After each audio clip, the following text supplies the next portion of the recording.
Beautiful is back.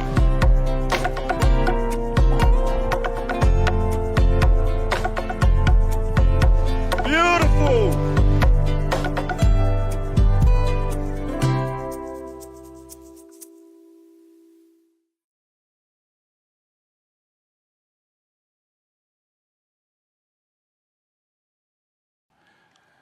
Ya, joy whaafero ia tui le tali mai yo le tanto proklame o le Tautai le levaenga o le fiafi malo le pale malo le whaatoa ia ai me se fo yo le tūlanga le sa whaataritara noa ia le tō whawai na Folasa. Ia le whionga le ipule o le tanto Titi South Pacifica o le Titi South International ia o le tama whainga wenga Pacific Food mani talo whawa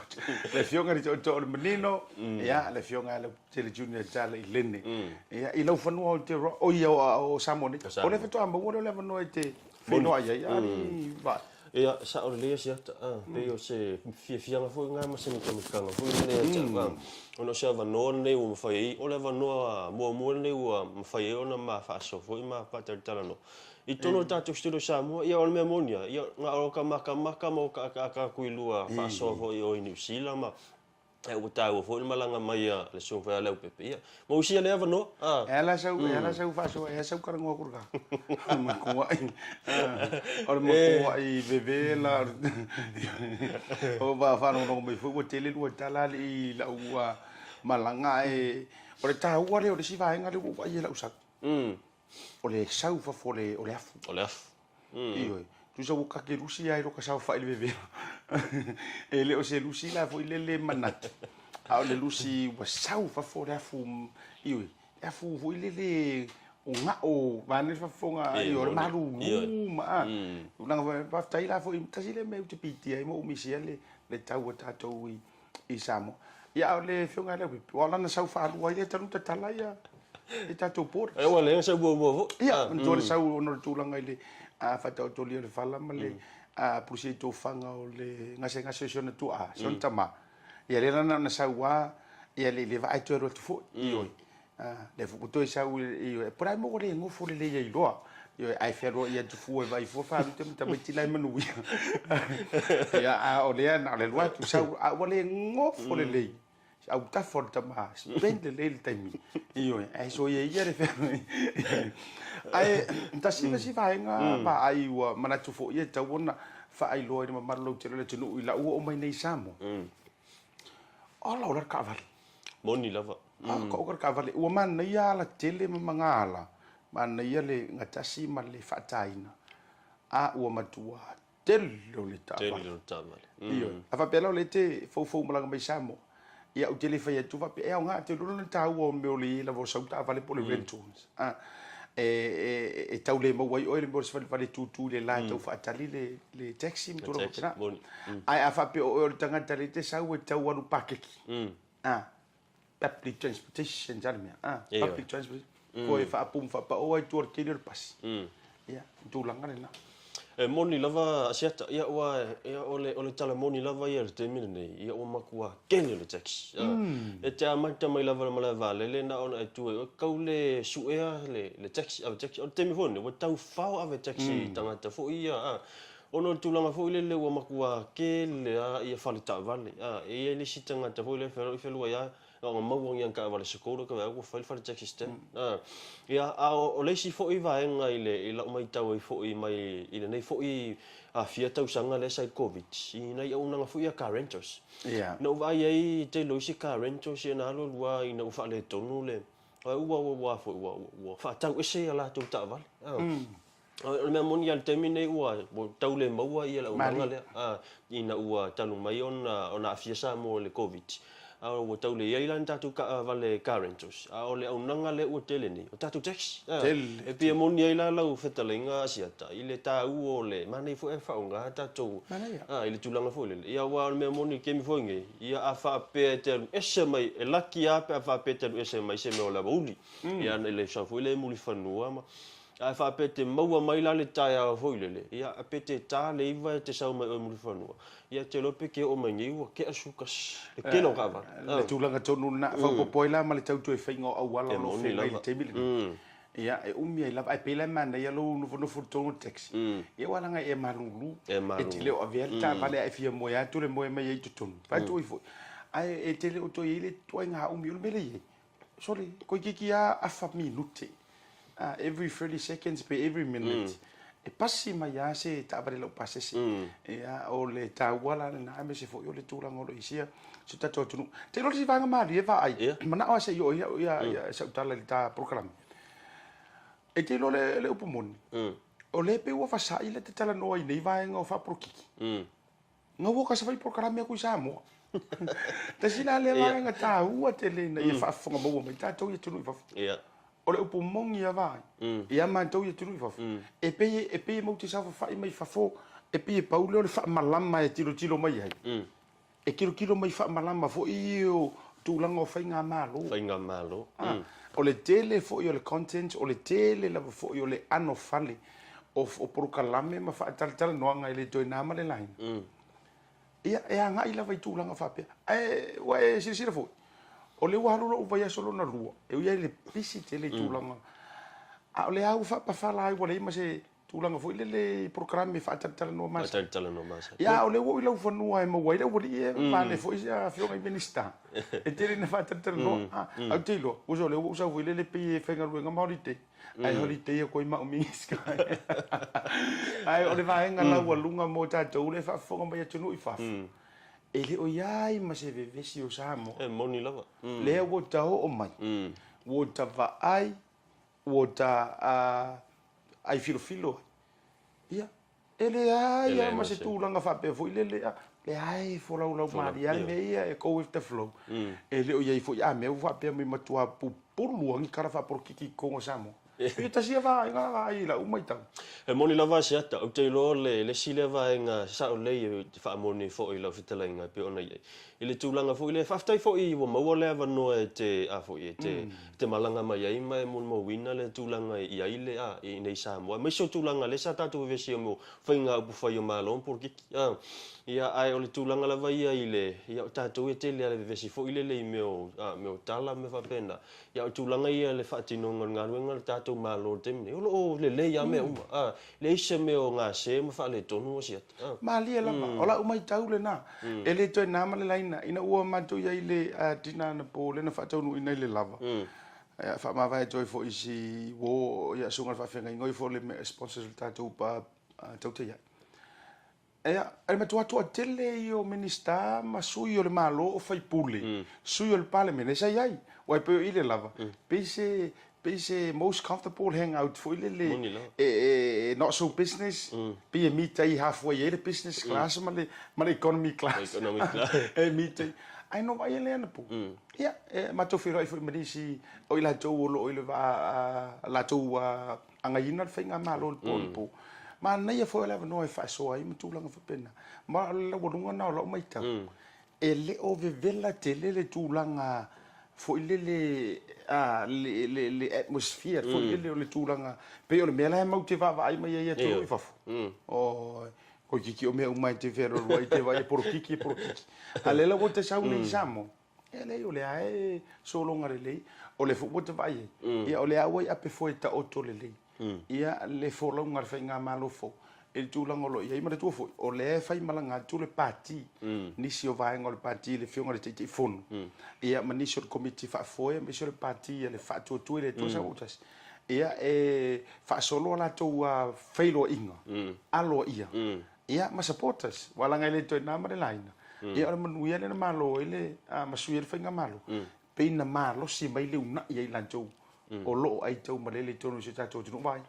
ia moni lava lau fitalenga Asiata o tau fo i le tūlanga le o le whainga malanga toi nisi o i la tau o le vaenga whaupwhai fo i le whaatuatui le tu Samoa utas ai na malanga mai ona nei le whai i le whaafeiloa i le afu le au pasa fo o le malo Amerika i Samoa le na taunu mai le vai aso nei ai o le fo isa le amatanga o le vai aso fo le nei na taunu mai ai le deputy o le whailau tusi ia ala malo telo meleke ma fa mau tino mai ai la le fa mo le langa mai le invitation fo ile al president Joe Biden ia mo le tātou palemi o Samoa la te wheloa. O le whaalongalonga, John Masinafo. Ia malanga ila tamatai palemi wheloa i mai president o le malo telo. Meleki?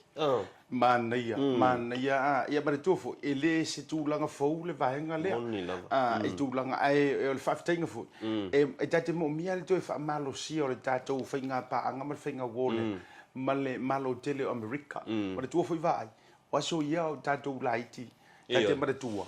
E peo Amerika. E amo li fo i New Zealand. Ma Australia. Peo Amerika lava.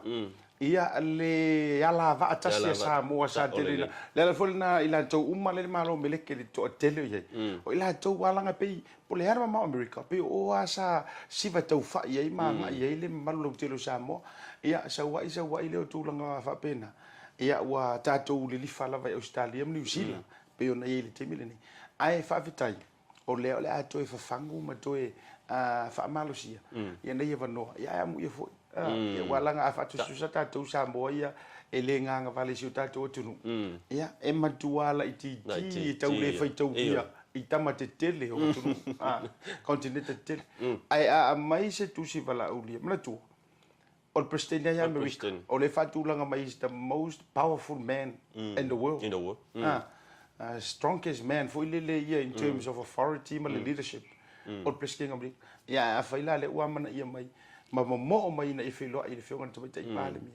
5 time so tanga ina ia to tapu em to fa ololo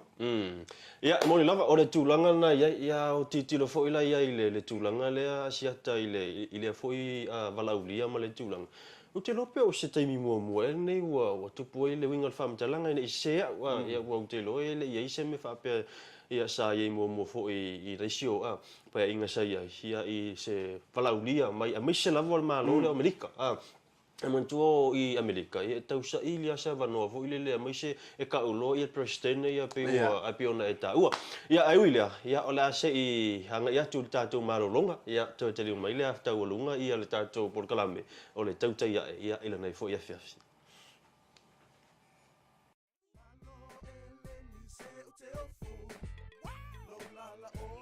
a fai te mo mia o loa mai Samoa ma nisi o atu moto le Pasifika e pe o fiti matonga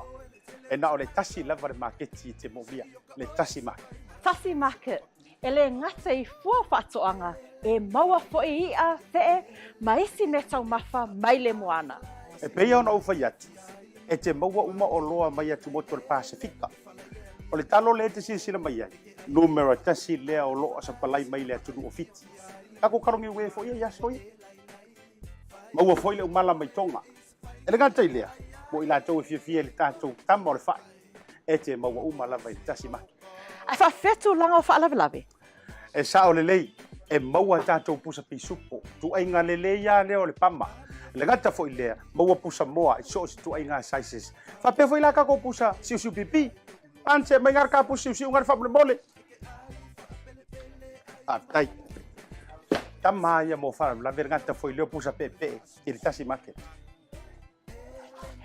E maua fo e ipu mo whaalawe in bulk i le Tasi Market. Ia le nā Samoa, a mai ala o na whai umalau whaatau i nei le ouranga le Tasi Market.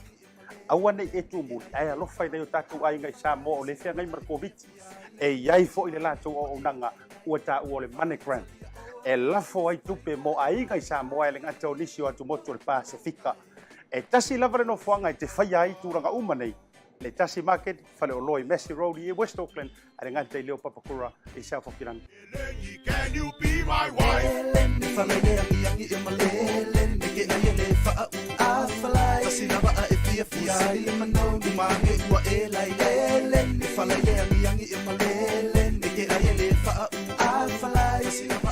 Soya and I am from South Auckland, Manukau. I attended Auckland Girls Grammar and now I am here at OCA.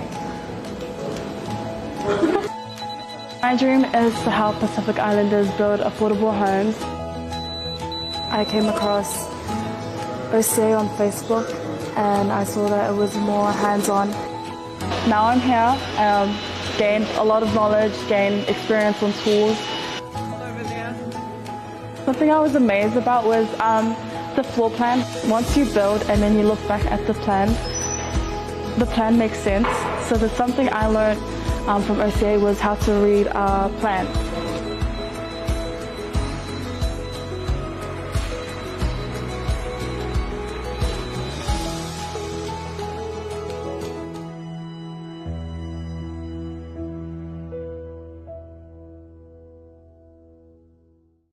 The Color Shop in Matavele can brighten up every aspect of your life, from interior to exterior. You can change the look of any project you have, from auto to home, around the yard, and everywhere else. Bring color to life with our selection of the best paint. Come check us out, because we're more than just paint. We got bush knives and a whole lot more. We're the folks that will help you kick that drab right out. So come into the Color Shop in Matavele. Call us on 25577 or 21527. Drop an email to cs.creston@gmail.com.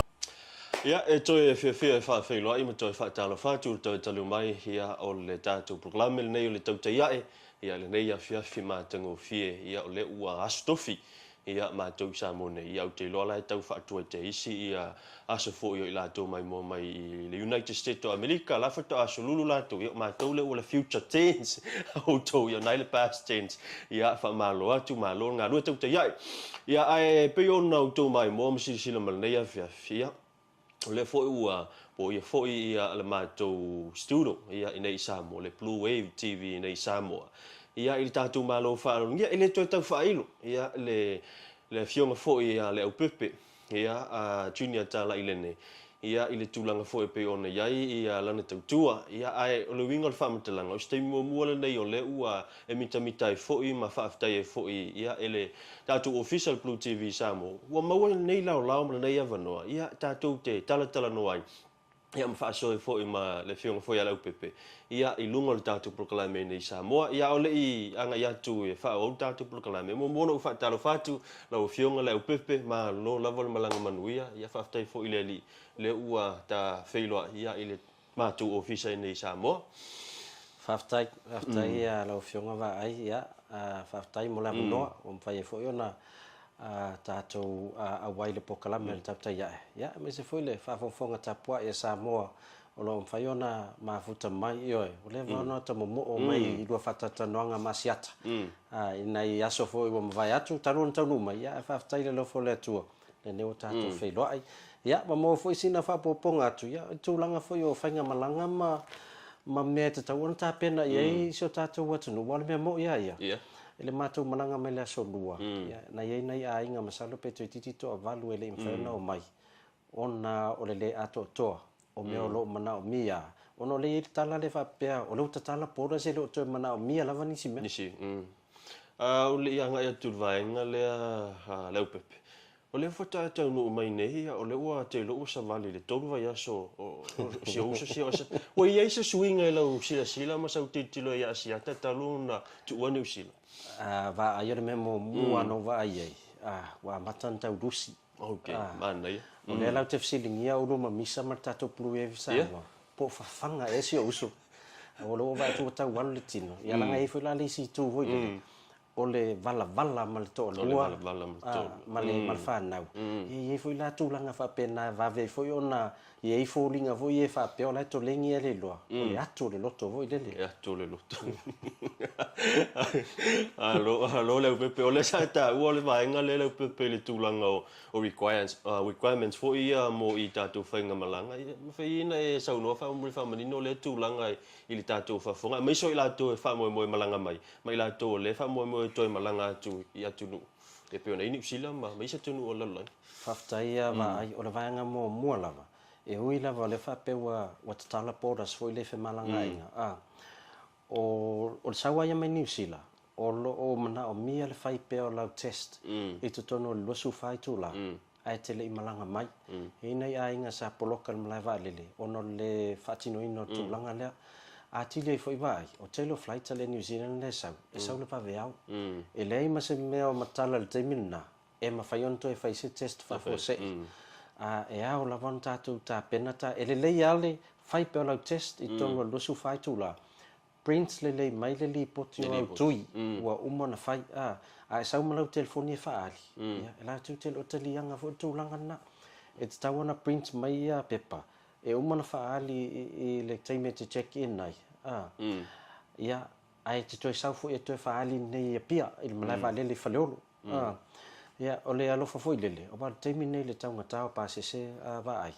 ia ai te alofa foi lele le o to malai va lele ai le fai ona malanga mai ia me se foi la pa pe o leo mai tu mai se marlin se fai poiponga leva na tapena ia au vanai vaenga ia ona e lo toi te len fasalauga foi e faailoa ina ia tatou tagata pauala mea lau fa mai mata ua matala alu tatou i Samoa ia ai tailona ia Australia ai au te tonu alo mana mia foi a fai sai Australia tau na fai lau test au mai lau pe patui matulanga na tau te le vaenga le ua tau foi e le fionga Leaupepe ia ona le tulanga foi le olena ma o foi nei fafatala ia na ia lava ni si la tona matua fai le fina ngai ile malai vale le tulanga foi le esela sola au mai ia malai sola esa o le step ia o le la pe foringa mai sa fainga tama ma tau le mafai e foi ona na toi malanga ila tone ia o le tulanga lava na o ia ele fa pe ua tatala tatou ia ona tu ai le tulanga o vaenga ia mana o mia e pe ona ia Leaupepe tu i wala me monia Leaupepe na ona saula vole o le vaenga fa silanga o tala tatou le toi ana lo le silanga pe patui ma talona tia e wai fa mo ape ile koe mo mia le tamana ai pe o paule o vaenga o le lava e mana o mia le temine ia o meni o test taulavan faatino mo tatou au kilani ona ia le tatou chemist warehouse le nai talangi le warehouse le malava lele o le vaenga lena e mawhai ana whai tui tau le fitu le po mantua la whapete malanga e lesi aso o tau sa ili lava se whale e whai lau tui o le tau fitu la fiafi whato a loka i le chemist warehouse le nai le malava lele e mawhai ana whati noi au mai malau pepa teu whale lei ia e te usu mai maoe o leisi vaenga le nta ua e vaai siaki le le aso le stamp pe tutusa ma le aso nga teite le forma ia pe la ye nei len failo me asiata e sau le aso na tu se le forma i saini o le aso fitu o po le aso tolu au kuso as al stamp ele suia le aso le stamp o le masina o le aso le stamp o le aso tolu iu lai a le o saini la stolo kuso na le mfai ana sau le valele na matua ta ofi lava ia ono tu langwe tau one in place uma documentation to siaki foi tatou au foi tatou fatutu ina le avanga le fatino le faingola o pepa pepa fo mai ia atoto ia wa te fi nau le te taim fauna fatanga o te sau vale taro fai pe fai o se tulanga fa pe te o tupu i le uso ya Asiata fe se tangi ya Asiata pe lo kun malai vale le lo we ta wo tulanga le e malanga Asiata no fa longo man tua po yu lai po yuni e na ta wera malanga ai va ai le ato no ta pena olla se ato ina wale o malanga ato vai asoli ave lava ye fafo o lo fa hali pel mai Asiata ile le o la malanga ono le wo man fai lua tu nga tala ata mai o le la lua e asi ainga matulanga fa pena ai fa tai wo on malanga le uso o la va ia le tulanga le e lucky pa to fialu so lucky pa to fialu o la vai fo ia ile uso o ese tulanga le wo ia o le mele ia wo pe wo malanga fo ile pe tasi aso nei o sa vai ia le umine sa vai o koe ku mai nei o ese tulanga le wo ia le uso ya Asiata o le fotuanga ia ele o te posa mo i tulanga ole i tulanga vole lo fa lilo e mo atu telefoni i po mai le video e o fea la vete minoi ai ia a misi foi mena o la si sira le tua a muente e te fai ni si tulanga le tona foto tonu o nga luenga sa e fatino ia tatu stata no foi mo le uso o na fa tai o lo to o me asina i sion tama yo le foi nation tina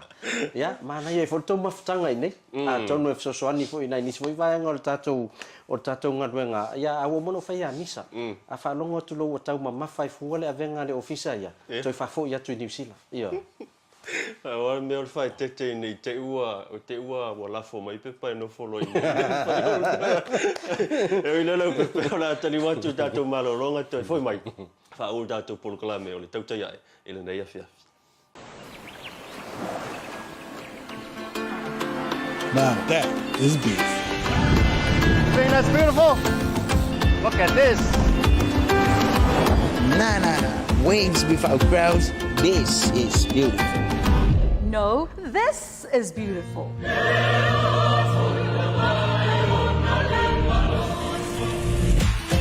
Come on now, this is beautiful. No. She is beautiful.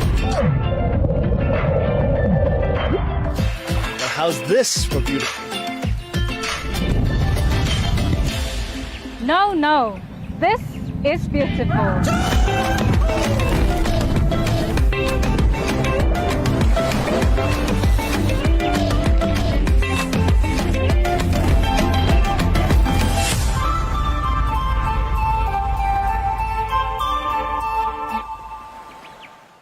Talofa lava Samoa le atu pele le loto le nganga ma le fa moe malo le folau malo afua ai lau o maua le dei aso mata go fie le anga le lei ma le pule ta malo tatou te sili le langi le fo o fai o le toi fa au le tautua ma le o nanga fai pea ia lau BluTV e bai se o le tatou proklame fai o le aso ma le aso mai lava le so ko fu se ba ile so freile Tautai ai fai va lo tatou tiro Tautai ai malo le folau malo le pale malo le fatoto malo le seili malo le tautua tunu ma te o folo fatu fatalo fatu fo ile o mato no foi ia ma se luantu bala uso atau le to fava ai na frasa ia so le tatou BluTV nei lau fadua la fule mu ma au le le songi fa sanga tonu lava ia ma le paka fo ile ma le no foanga le ta u le vanga le o le home and away Atalo farudu fatindi o go fapai to sa le ve Samoa o le tunu tofi pe au yesa patala pe le au foi e le to suie se iota o low pai le solo ma lo fa vai popo fatalo fa mo folo fatu patalo fatu foi i lau fa utanga va ai o vai tu la veli de yaso pe yese vai ngai ti tau fa no ai io e pe wa e tilo fo ile pe o keile ainga pe e se vai nga wa misi le ya so kula ia fataru fatu lo to fan ne vanga le fifi ia fataru fatu lo fetalenga Asiata nei fu vai ngo le aso ia ma se fo i o le mai mo le tatu tinu ai le ai le se me o tu fu ia po fu fa solo ma fu fongo o misi o le ya so le fai sin e pise ne ya so ia le fu ta e tau no mai ia o tau i ma le fu i no le ta ia pe fa solo ma fu fongo le ka fa show so i te ua o te me te alua ia ua le mawhai te ua e la vea i nei le tau o mātou ia e whai te tea ai fui whapeo le upu le whai ngō na whai loa ia whai nge tau na wha mawai ai au e te loto vai o le a whai o le asu te anua o le u mona i oe mai palangi poe o le a sele wha po olo na unu e sau e te rua to rua tau to rua wale rua porokara me nei rau whanua o Samoa ia o te iloa o le sa e angai atu foi tu e hameli tau i o le vea vaenga foi sa e Asiata io e moni lava o le veto amato a tu e foi mai ma le fioga le pule o le Titi South Pacifica be se foi la o le unanga le Pacific 40 ma le talo fa voucher sa mato o atu i nu i tu e pe la fi o le tu malo le panta ai be se foi la fale a lili ma le tu e fale o loana e lalo le sponsorship ale tanto Pacific 40 ma le talo fa voucher ia fa lola na le mo e sele o mua io te lo foi o para ki poe le o ku le wa le wa fo na fe Taupea me tanto ai tasi nei o na lo fa nga me le Pacific 40 me talo fa voucher wa nga foi o le o ta ile amatanga le programa e ya fi ele ta fa talo fa e tanto sa Maria limited to sponsors le la sa ma to ai pe o lo fa fisi e ki bu ka ko yo pia tu solo lo tia tanto yo pia fa solo to ile vai monga fa solo to i timu Arua tu lea ngoa maa tau whio lolo. Oku wā. Ole me tuala nge le lei. Ele asale la. Ai pā holo voi le. Ia i ona whapeo o le mata o le matangi e savili, e mānaia. Io e toi au le lei o ni tangata. Mo le toi le maa whamalo il porkalame. I le sunga ya vi ma le lanto au nanga le moe po le sale o mua Mountain Bakery. I sale o mua ya li pantara ilo o le A&J Enterprises. I lalo manu. Mantua fra lo mandei. O lo fa ngai na le unanga Pacific 40 fa solo tulo ngai o isalani ma potasi fale ali le si voi A&J Enterprises nai potasi o le au le o fa ko bolo ai sal o laki e te lo e Asiata o laki ta le o le we ta o mai le nu la fio mo sa le bua no vinga na ta o mo kino fa sia mai o tu na fesili mai na fesili mai paru falawa ya ar tene na fesili mai te fa mai o fe le afa inkianga le pe faila na ava o fa tu mo le sa Mai ia o fia mawanga la fa inkia o ngei o ke kango mili na nga fa tu sa wala le mai ano fa tu tu le intia ai mai palang ai tu ma le tau vai Aroa te Asiata ia fa mawina le fa te tele ia mal fa malo fo ia tatu lang longo tu i tatu sponsors ia pio le ta ua ia tau tua tavela le Pacific 40 ma le tala fa voucher ia le fo ia so mai ia le fion fo le pule ia le pepe ia le le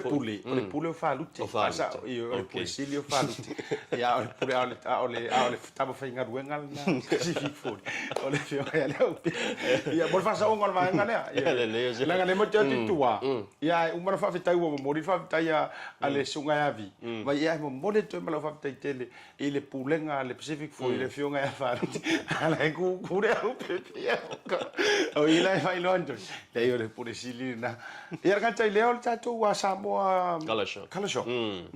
ia fa pena fa talo fa tu mo fa tai atu ile pulenga le tatu Maota Samoa service station in Naitona matum tai adora ia me se foi la tu ia me se foi ia le sunga fa fenga tola fo i talo fa le sa se fia wa lo io talo fa tola fo fa tai tele le sunga rev Tasi Market ia le tatu company lango sua ia le malo tele fa business fa tai fa lo ile lava hotel le pona po ia wa malia mate va ai malia fo ile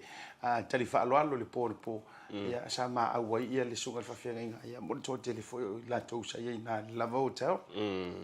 ia o te lo le tulanga le wa le te mai tau atu ia o pe o le sa po ia foi o ile pona po le fa lo longa foi le sunga le fa fenga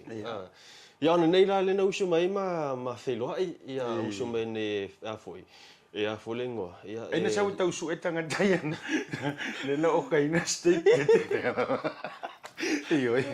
ia o tatu tala no wala nga le sunga fa fenga ele mai mo mai io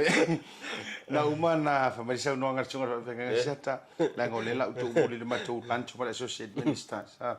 o fato ia ai o lani metu te fina ngalo ia tu mai rungo potu io te la longa io fina ngalo sunga fa fenga nga pe o ni nai vai lu like power sprite ni no po na turang ven ia o te itala was na namu mai la manong yo le barbecue steak size de sol io o vai tu ma to vai e ele to tele pe to va na vai puya e na uma ela ia le walu uma lungo fai me aro fai sunga fa fenga ese le yo le fai Ia o te lo fo ia fa moni to fo ile to malanga te fo ia sunga fa fenga ia o te lo fo ia o le mai mo mai a te nu fo ia fa te telefo ma na ia tatu maftanga nei ia mo sunga fo fa fenga ai mo si te tatu te nu ia o pe ona ma te tano fo i ma singa fo pe a ma ka kua ia o le tau ia le ia ma to sa mo ne wa ma tano o vai te fo le ta o tau su po le wet season ma fa solo atu ile fo ia fa mo le tau sa ia o le ala tātou te nofo matalo fo ia karosia le aise matangi mani me fa pena pela wo vai teimi la vai impili o tani e te lentula mai ai nei vaenga ia Asiata malo ia fa tai o le tulanga na lo isa mo manele tau tato tu malo longa fo mai se tatu tele no ma fa manino e joy le te fo malanga mai e vaenga tau alava e mo mie oi ma e to silsila to ai malo sau ka o fi o le valele ia na fiule te lo vale mai ngutu wa mai va le o fainga ruenga ia ala ngai tele no ala documents pe ali sa ona fai pe mai ta to fasalo fa business ni O le tautua ma le au nanga o le Maota Samoa Service Station nei tōnei matu. Mātou te utuina lau sā ma le tele o nisi matu au nanga ese. Ai le ngata fo i lea, mātou te siakiina fo i lau tāwale. Mātou te sapalaia fo i swau mo lau tāwale. A whai fo i o vai pa o lau sā, a wala te popole. Mātou te sapalaia fo i ea mo lau tāwale. Mo lau nofo sila fia, mua, ta pē lau tāwale pe autu. Lua, ta pē lau telefoni i le taimi e utu ina i lau tāwale. Mana tua foi, e matua i whaasa ina le tau mawhatapa aina foanga whape nei. Wa iai foi au nanga i lunga o le Pacific 40 e whaatau ina ai le talofa voucher. Maota Samoa, o le Maota mo Samoa uma. Mātou te fia e au na pia mo o Samoa, whawhetai le awhio mai, we'll see you again and God bless.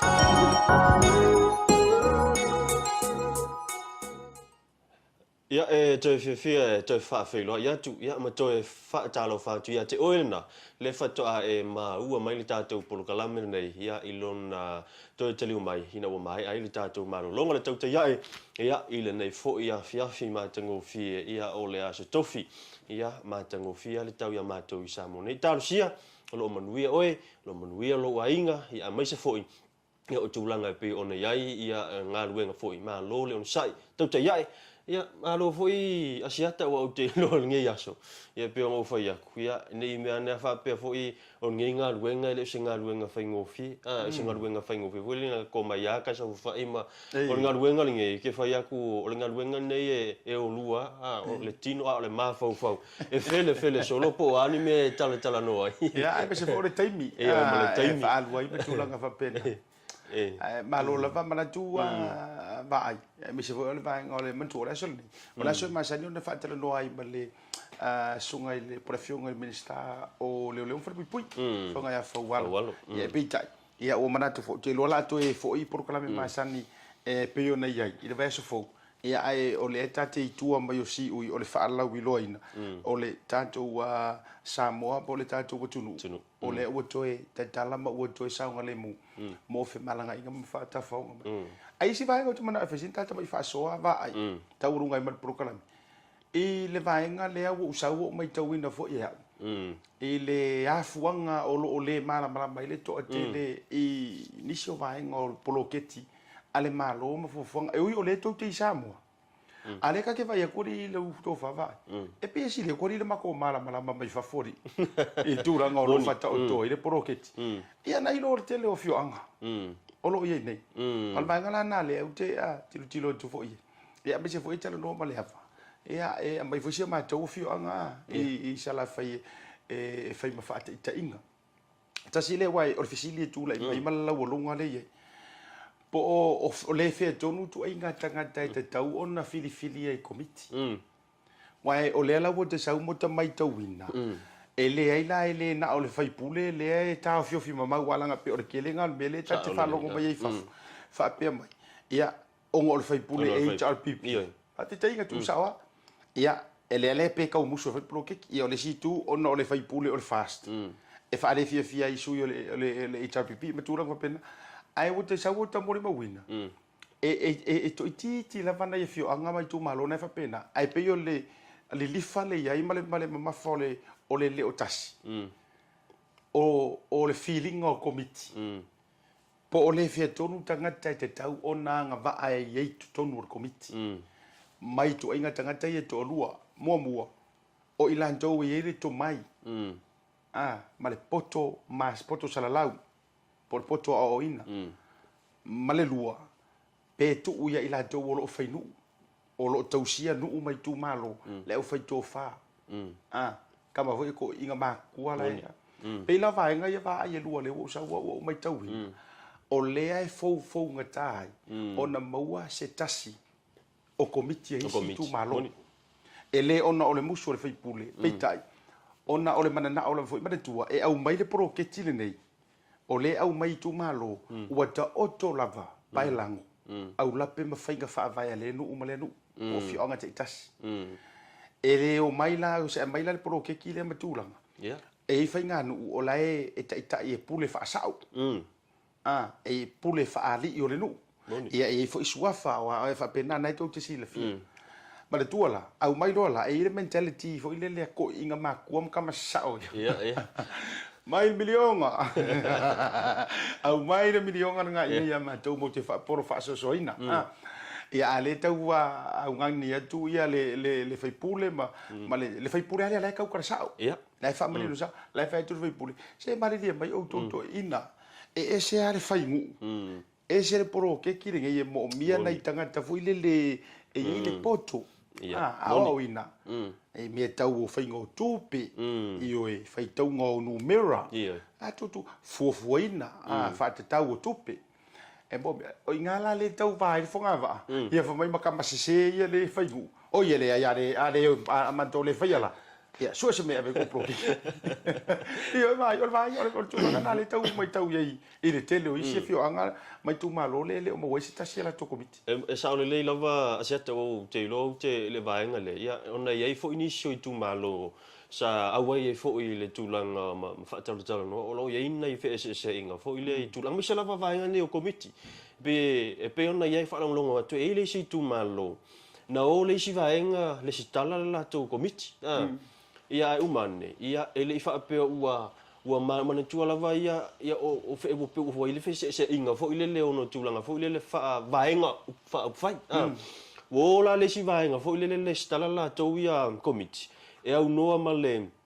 sila fia ele fai pule wa mana tua fai pule lava ia o le taifono na ia a o le ia i lava committee le o mai ona to fia taifono male o na la pe o le sa ma tau atu ia o le na vai le fonga vale i inisio i tu malo ma manu fo i ma fianga ia ono le fe se ingo manatu a o le fo ta o le vanga le sa o lava o lo manino fo le ta yala le o le polo ketile nei ia e matua mai o le sa ilingo i la tuanga va ia la te fa so ina le tulanga o le polo ketile nei tasi miliona ia o mai le ia tam fai e fe le tala fo le me e se fa so ino le lafo le mo lo langa ele mai ele va o ta o le vai male ma antono fo la ba tu fa fotu ma to e o lo pito va ile to fama le utanga fio anga me se o tu malo lo to fai ia te mo lava fa tu langa committee ta ole o le tāua o le tau te whematea i mo tau whetongia i wha soio tua o i whinengalo. Leanga o le umi o le tau whinaunga, ma le umi o le letasi, e uma e fo i kei kausanga, e le i o mai lava komi loa. Mua na, o le tua lalo la, tasi ia le tau whaama le utanga. Nau, o le whesili, o i la tau e te tau ona ave i le wha mua la tau te whaafuina ma maua wanoa i. Ia tea, e tāua le tangata whai tō whā peita. E la utiro atu le whainga o le poro kikileanga o le plan lea. O le plan, it's a government approach. Plan. E leo se plan ngā fua ku kokongu o fioanga. Mana tua la vai. O le skaili leo whai autou. O le plan ko ngā la lai wale wanga developer iangi usila ma Australia. Tua inga lea. E vatu se le ni ma fund fo ngai councils ma me va ia fa ia ile province ma lea vaenga e fa ia tina e ola tu lava e ia la ta mai vatu ia ile la tu mai no winga o fo tu anga tu ina tu e tu ola lo tu committee ma fio anga mai tu malo fili le tai se anga va moni lava o po mai sa ni ai fili ile tai se anga va ele e au nga fo ile fa to fala inga e pi mana ile kamba fo ile le mai ai yulia tu tu ina ia ile mamalu ma fa malu malunga au ai nge iso nga fetaha i maso nga sasa fa lo le manga va tu fa fonga ai o le feeling ai o committee mana ile ave yo to walo ma fa na le na ave ha o nga ma tu la fa pena o lo ia ilo la to mai ma de tu fo ele o la to ni pule o ni tupeia wa kasi le vaenga o le e se tia i ma pe e ve fa la wa manu ile to fa bulbulita ia ai tu malo fa pe mai la fa nga o le o yo ka maki nge fi pule e mantu wa na o ila to la vo ni tangata fainga ruenga wa na o ila to ni tangata fainga ruenga o lo wa le fa ile polo ke ki mana tu o nga ia o ele ki marka kala o le mai ngor kupe ia o le mai no le e faila pro ki o no le tu o mar fa manino man tu fo le tu fa tala no ina ia a fio ke minista wale pro ke tini manino la ver forsanga le minista la tinu ila na fa ata to la to wi faleta o ia la se e kai komiki sui kai komiki pai mala fai ta tia le lau afono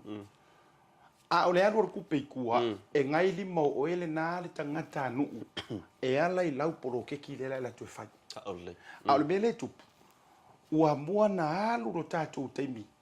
I le kau fa aku kulanga ingor ngai komiki a wa te tauna pisi oi pai pole alu poro ke ki pai pole alu watina fa te inga le tu vetua se te tara fa te a fa pele o ta ua va ayo le tatio mai uma mai sa tu paitea ia o ka ua o le matua I le lei o le tafa afanga fao ino me ni o pa Opa. Kake mukua karu ma fale kong pole ala vale tulang ben. E faile o lau por kalame te tango faile o plan, tu si lau plan. Mo mia ia le pa le awange ye le unga o pa. O wale so na ye le au fato tulang pena o ha me mo mia. Iyo o le ale su e poane nei me telinga nga pepeki ye pa pe a ona o ha uma tulang peki kango e fanga popo pa. Na ero le ave ona proposal. Te lo le fai ngor vanga. E pe ia ngai ke propose fo ina le sau a. Ai le proposal, ole te proposal sa a o le tupe nga ba ai oi. Moni. Na u mana fa tu langa e fa pe atu. Ya ole tupe o fa ia lu to e fa le lenga a ko nga ko ngai ma me uma. Valus fuafi. Fa ke kenga. Valus fuafi. Ava tu lo i toton. O mai mar komiki. Ele ngata na ilo. Ai toi o mai o e tiro pe mo i me ke vakua. Moni. No, mai a kiro mai le komiki mo kiro. Ele o ngi sain kisi komiki. No ke akuro mai o ele o ngapa. E pa wala me ele o tu ye komiki. Ngar fi kilo kwa. Ora ko ngo me o mai se pe manga ya er fa saule. Io no tu la yetala no. Ma fai le tu langa approve vai le. E te aurai. Ana ua malama le tōteli. A whai tasi le tō wha mare utanga ui foi. Whai le komiki ave ia ila tau wei le tō mai ma tuma. Ai sanga iane ai o le tai ingi poro ke ki le lei. Ke rola utala. Wa leva a kongu le ua umar milionga re usau. Le la whaatiri morisi miliona le si. Ia ono le tātai. Oni. Ile le vanga o le fiafi. Mole toi malo fanga nianga ila to umala volo mai mo le vanga la fia vai. Ia sa le Asiata ia no le tulanga pe ona ilta taimi fa tulanga ina ia ai ma nei le tulanga ia le ta fa so e fa tipu manatu fo ia inisho tu malo me se fo io nisho nu ma fio anga ia mai la to fo io o lo va ia nu mai tu malo ia le tulanga pe ona ia e ala ona tuaina o atu le miliona. Oi, le tuai la ona whanga i oi ai pe ona whitalai Asiata. Ia le tūlanga e tau ona fili le komiti, whaatūlanga le komiti mai ngā whape. Nā, ia uteloa, le a tātou tala Taupea, ia e se teimi foi. Ia le foi e iei le aso a tai au. Nā, le wha manatu, au le tau alunga le tātou prokalami. Tai au le tātou se. Ia o le aso whareile. Ia le wha moe le o le tātou se. Ia e to valu ila tau ia na whaamautino mai ele mātou vaenga ia le tātou se ele nei. Ia le whai lava la le tātou se ilunga le tātou prokalame ni o tau tai ila so tai au. Ia o aile o le amanu malo. Ia whapena ona foi. Ona whapena ona foi. Vi ia pele tu pe fai ele whapea amanu malo ia whatita inga pe o Asiata ma va ai le lungo le e te ila usau tai au te malo ia le na e wene I fai meita tātou mai lau mai full BluTV mai Bluwave au te noa Asiata o le la ta fo il ta malolonga mo ia on ta liu mai lea ia tam fai e to lau atu ia sua fo ila to ia to val le wingo le vaenga lea ina ia mafai o nga afa pe lau tu lo sua fa nei to valu le o ila le au wala ni ingalo ia o ema emisia mai Maota ia o tātou proklame. Toi te liu mai, whaafonga le tātou top valu, o le tātou top 8, ia le o whiliwhilia mo le tātou se ila so tai au. The reason why I love Talofa Voucher is easy. It's super easy, it's convenient, and you can basically order anything online for Samoa on your phone and really right here from my couch. It's that easy. You just go to www.pacific40.com and then you select from a variety of services that's available on Pacific 40. You can even select a shop that's close to your village. So if you're looking for a way to help your ainga in Samoa, this is the perfect way. Pacific 40 Talofa Voucher. For you, for me, for Samoa.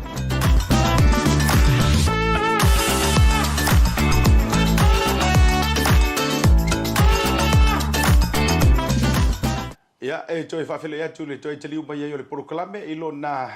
vanga whai ule le vanga o le fiafi o le Tautai. Ma le Bluwave whai mo se tātou utinu o pe o le whai ilo e le tō whawa ai nā Folasa. Fo I mai loa ia whamarusina sua fo I lantou. Lea ua autova ia ma wana lantou ua vanoa. Ia o ai le tātou se I le aso tai au. E manu malo I nai le tātou return ticket malanga mai ma le toi fo I atu le masina o se tema. Le sa fa tau nui nei le vai aso na te anei o fa manatu ai ma celebrate ai ia le tatala lo i o Samoa i fe malanga inga me se fo o tafonga ma se singa mai ainga le ala wa hiru mo ma ua ma le tofa ia va ina forsa ia ila tau o lea ua fa bruina o tau suafa a fa pe o lo suafa le ala wa tu proclame le nei lo wingo o eto no mo sa o lo TV proclame le so tai ali vai moni lava chat ia la ua fa mo ia va tu lo to fa te la ua fa mo ale no tano le la ua fa mo ia o ila tola i to fa mo fa mo le o le tato di sila fa tali o le sunga Fortino Josefa o Sharon Elisea Salea ia o Janice a po iliu ete ia ma Filippo Lopo o le tofana mo ia a le si tofa e atoa ile to valu fa tua ile tua ui kai ki sa fa kai si le sua fa la ki io fa tua ile tua ia a fa soa loelu ia Malia Kalameli tuala ma le sunga ya Tuni Johnson FS ia o le to avalu la lena a Fortino Josefa Sharon Elisea Salea so le PSCCWS ki ia oi Janice Apoiliu ete a se Filippo Lopo fa to ile tua ia fa pe fa soa yu loelu ia Malia Kalameli tuala fa pe la Tuni Johnson FS. Yeah, congratulations ya to ma tua. O to valu. Ai tasi le tangata manmalo. E vang ta wa va ele la fo tu so long fa. Ya, moni lava o te lote usiringia to te le la to sa fa pena ona ta longa nei. O to valu na piki la to le na sa o mala to tali mai la so mo tau la so fa i o ta to tali fisi. Ja foi. O lo ia la tato fesili e fa e limaso. O le fesili mo. Le sa fail tato show mo le lava. Sorry o utai mai lima. Le na fonga ina Asiata fa pe. E le toloa ai ia o fa umanga ma au ile vai. O le show no na lua na fa ile lava hotel. Na tu atu fesili e mate mai po fel me la fa ile tato show. Ia o le tali o le lava hotel. O le asolo na tolu. In o matua Sia Museum na pesela ia Market ia po le manager na le e ila le pese na tailunga le tato proclame ia na fatula mate mai po la le pesela na pese ia o le pesela le sa usuina Market o le pesela lalo le langi ma fetu o le asolo na fa o le asolo sa fa tato show sa vai ia na tu watu le fesili mate mai po fel no fonga le na fa tato show sa vai ia le sa fa o le langoto ia le ilanga sa o ko valu le ma le asolo na lima ia na fa tato show tau mesina ia na usuila e sintila na peselunga le show le na fa lu pesto na fa ya toile mate mai le tulanga ia ile la foi le pese ia o le pese la sa o le simply the best Kamara ngale pi kong ye sinti lunga ai pi fa mai kwa simply the best. Oi la tona nei le sa ola totalia ma. Ole vainga ta we no to sirafia. A fa apea. O ele ole amanuia manu malo le soteo. O le fautuanga. Mo e tona no foi di usila. Lua ia sa o lo sua fai au mai. Sua fai lungo le passport. Ma tua o tatou tickets. Ele ma fai on a transfer. Ele ma fai on a malo oi. Ai umatunga. Malanga pa pe malanga. Ai malanga ba ile stangata. No. A fai ole fa e tele avanoa. Avatu fo sistemi ati o e tawona e fai lo mai ai. E tele fa ngai na ticket. A waile vai na mo wese credit post tulanga mo o mas tupe mulmuliane. E te tau you must use ile masina le na avatu wai le te manu malo wai. Lo wingala. Fa faingo fi fa pe o tole tau mo fufuanga. Va velongo mai. Ia ona toe fai le o le longa pe tau ti toe fo ile se ilava. Mo nisi mo le to fitu le to mai. Say honesty is the best policy. E o fite no fo mai vai vai ticketing nga ilo le ele o le Leaupepe te malanga. Io ale te tau ma fai no fo ma tuola. E te tau lava. Ona e au mai alo wingoa ye i. Ai o te sau fa pe fa te tenga ra patua nei le ngo Janice Apoiliu. A wona e fa pe mai te talo me Janice Apoiliu. ai malona sa ule si mai kamikai ta mo vele ngana cha e pe te sau ya chanin fa tu fo le ai e mama wa ele taulia le tu ainga me fa pena e te tawala ona sa o bailo suafa le ai te tau ona e ta alo mai ai o suafa fo na e te manu malo ticket vai ya sa le ya e to Momoli tu ai fa malo ila tone to valu ele ngatena ele ila to umala va sa ta alo ta longa ya oi foi ola amanu malo ya e ila va ta la foi ila Samoa ya o ne ya ta ya ele mo uma foi mo foi ni va ele e tasi ale va e tau mo ya fai foi mo uma va ya e taulan to tusa ya tu le va ya o te lo sa ta ya wa ta lunga foi mal ta to por kalambe ya ne ya fiaf ta wala al fali ole proclame la to ya le vango le fiafi tanto wa firo ila so te mo tanto sei anga te le o le tolu ngai na o nanga le BluTV le vango o le fiafi me siro nanga to proclame to ya ya fa manga le manga o le to mali la foi fonga vate ya ma tu le tu ya to sa mo le tu tofi ya o si sofa fo o le sa ona fa leo ya me siro to o le ta o to sofa lo to sangi fa mo ya si la fia ele tu se emisi ma va ai le emisi oi il si fanga le tu tango le ciel tato proclame ya ta urunga tu ile vanga la fiafi ya manu ya tele ne ya fiafi ya ile tato tino pa sai foi